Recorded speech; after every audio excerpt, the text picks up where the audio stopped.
Hello carers, and welcome to this Carers Rights Day video from Coaching for Unpaid Carers. We are a social enterprise making good quality coaching accessible and available to as many carers as possible. My name's Katharine Collins. I am a coach and co-director of Coaching for Unpaid Carers, and I am very happy to be with you here today in honour of Carers Rights Day. So this year is 2020, and some of you may know that the theme for this year is Know Your Rights. It's a very good theme, and hopefully you'll have found lots of different events and things going on in your local area. Probably lots of them will cover your kind of official rights as a carer, and it's really important that you know those so that you know the ways in which you're protected and the rights that you have. But I want to talk to you today about a different set of rights, and that's your personal Bill of Rights. So these aren't legal rights, you can't ask the police to enforce them, but they are really, really important, your personal Bill of Rights.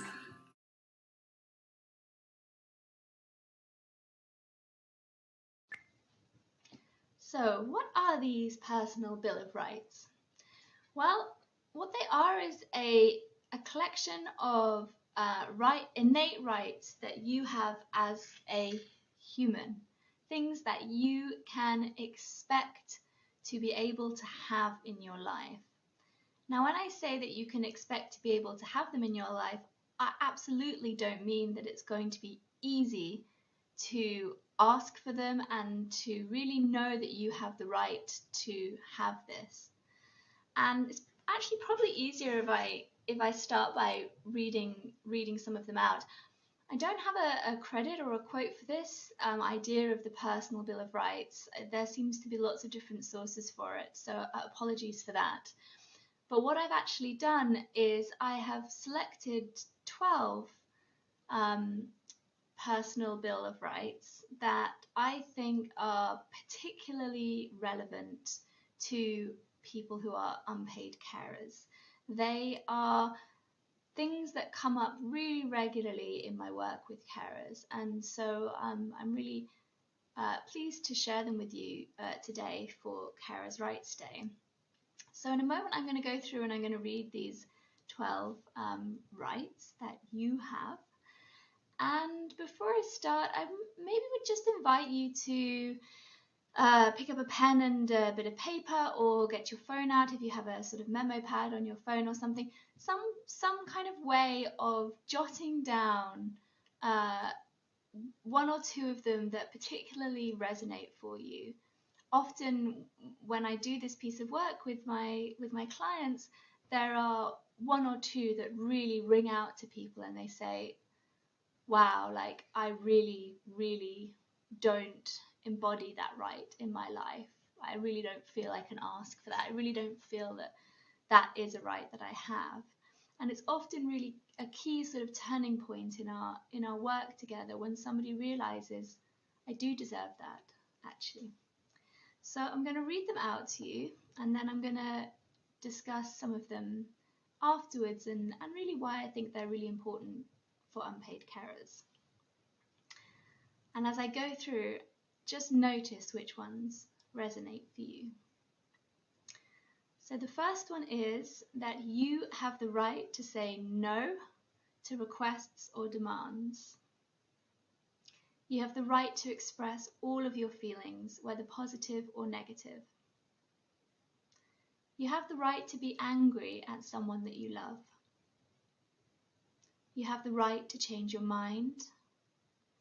You have the right to make mistakes and not have to be perfect.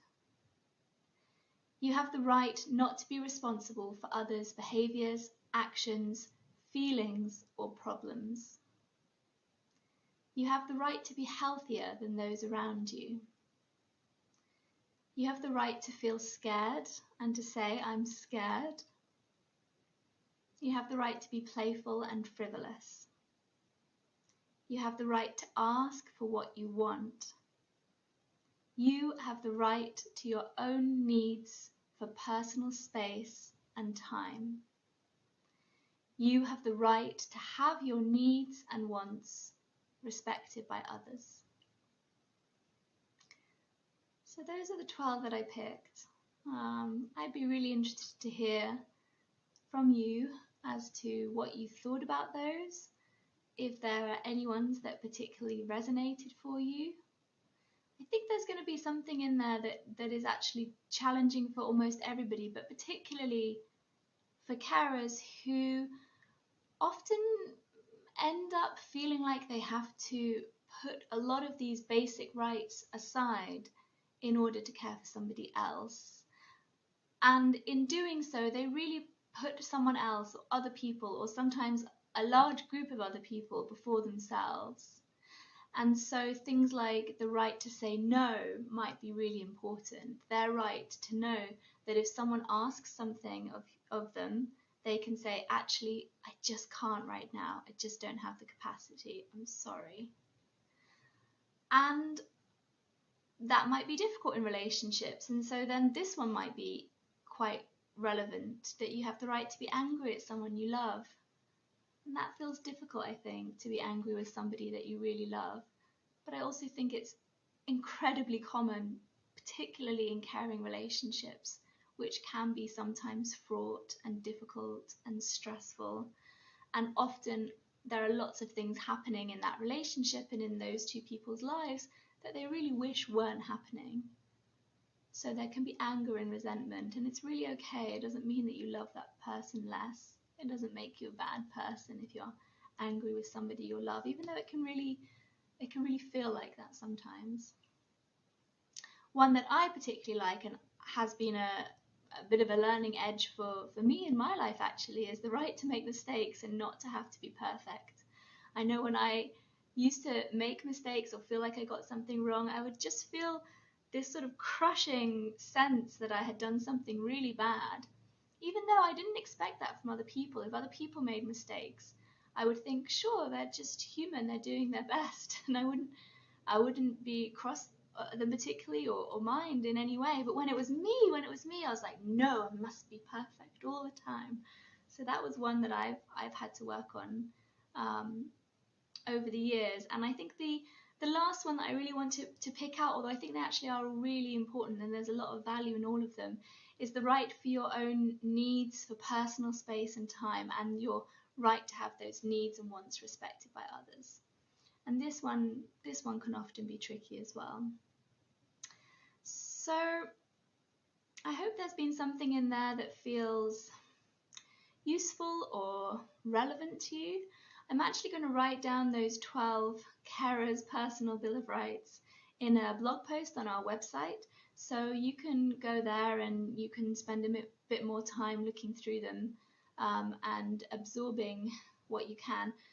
Something that I recommend doing, if any of them felt particularly relevant to you, is actually to write it down and stick it on your fridge, or on a notice board, or on a little sticky note somewhere that you can see it, as you go about your day, so that you can be reminded. It might not feel like I have this right, but I do, and I'm going to try and embody it. I'm going to try and act as though I believe that is my right, and also understanding that it's okay to expect others to respect these rights as well. So if you say no to somebody, for example, if you're respecting your right to say no to demands or requests, and that person feels very angry and betrayed or whatever comes up for them, you can really hold firm to this and know, actually, you do have a right to say no, and you are respecting yourself by enforcing these rights for yourself.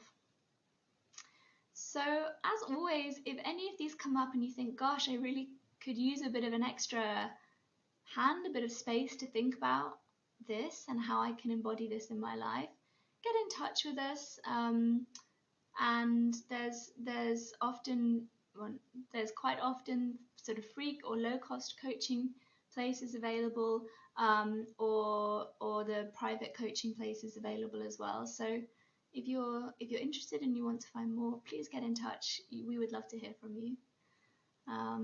So yeah, that's all for today. I hope you enjoyed this video, and check back in with us soon. Bye.